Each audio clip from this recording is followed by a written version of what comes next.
graduation for class of 2010 from Kester High And what School. is your name? Mariana Fleming. And you're a graduate? Yes. Cool. Well, congratulations. Thank you.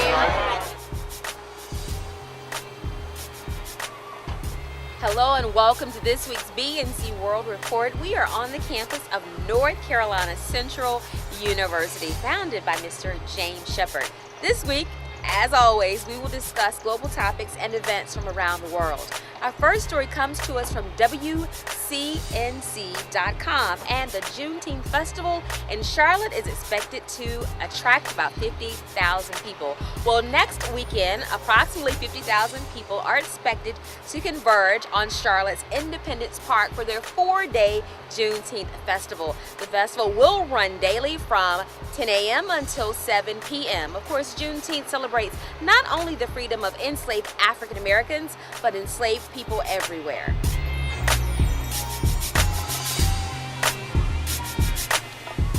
Our next story comes to us from todaysdrum.com, and I'm going to read this one because it's pretty official. It reads, "Now, therefore, I, Barack Obama, President of the United States, by virtue of the authority invested in me by the Constitution and laws of the United States, do hereby proclaim June 2010 as African American Music Appreciation Month." Yes, it is official.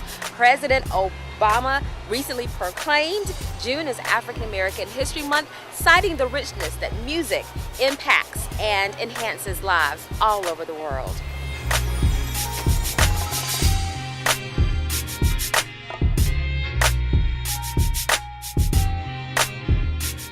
As I said earlier, we are on location at North Carolina Central University, where there's a graduation going on, and these young people are going to tell us more about what's happening today. Hi, I'm Richie Mitchell, the middle school director of Kestrel Heights School. We just had our third graduation ceremony here at the B. N. Duke Auditorium. We have two graduating seniors here. I'm Patrick Madugu. I just graduated from Kestrel Heights. I'm Kalima Nathaniel. I just graduated from Kestrel Heights. These two will be off to college here in the fall. I'll be attending North Carolina A&T University. I'll be attending UNC Pembroke. Sorry.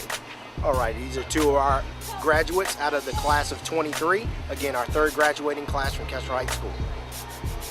All right, we extend to them congratulations, best of luck as they head off to be fresh women and fresh men.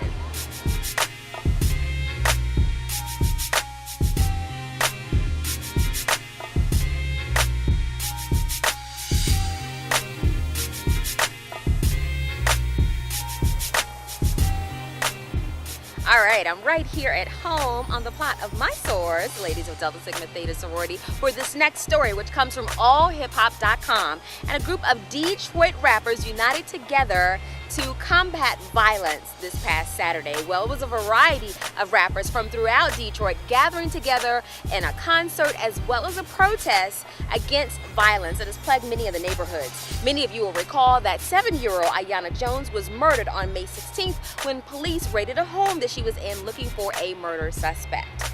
And we say congratulations to those young men for stepping up. All right, we're gonna go live in the streets to my man, Mr. Christopher Play Martin, as he speaks to Sway from MTV. I think that you will find his story rather interesting.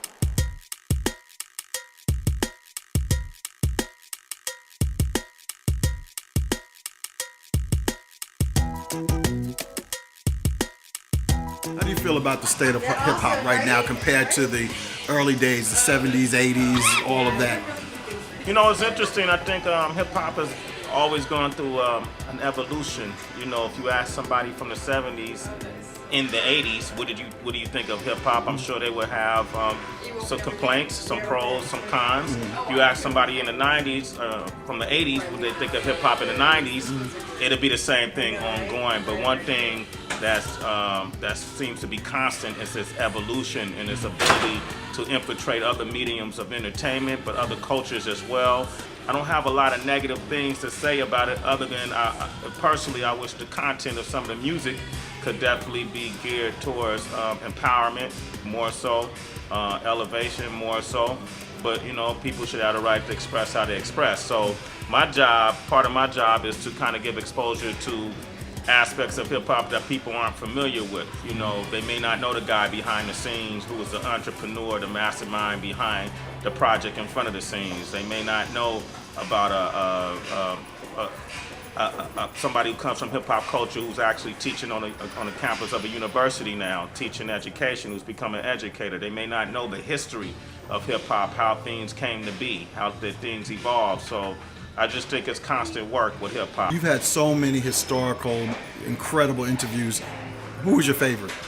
Oh man, that's a good question. My favorite. We'll make it easier. Top 3. Top 3, President Obama, because I had to really study to do that interview. I had to learn his policy. You know, at the time he was on the campaign trail, and I think it just brought out the best I can be as an interviewer, as a journalist.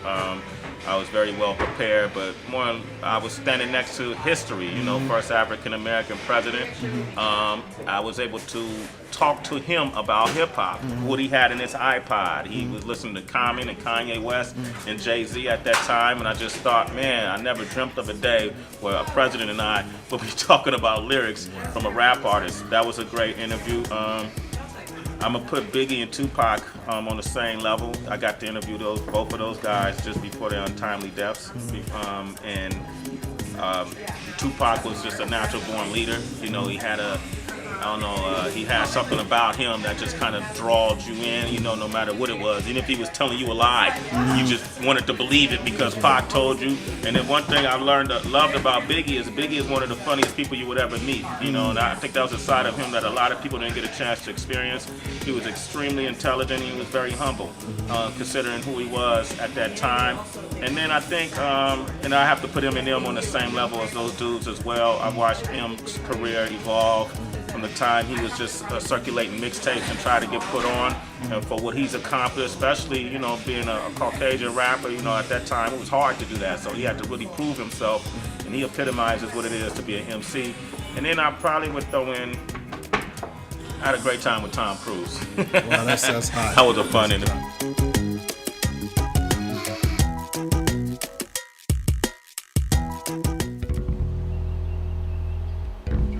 Our final story comes to us from the News to Know section of the Brand News website, and it's official. Brand News and Radio 1 North Carolina are partnering. Yes, you heard it here first.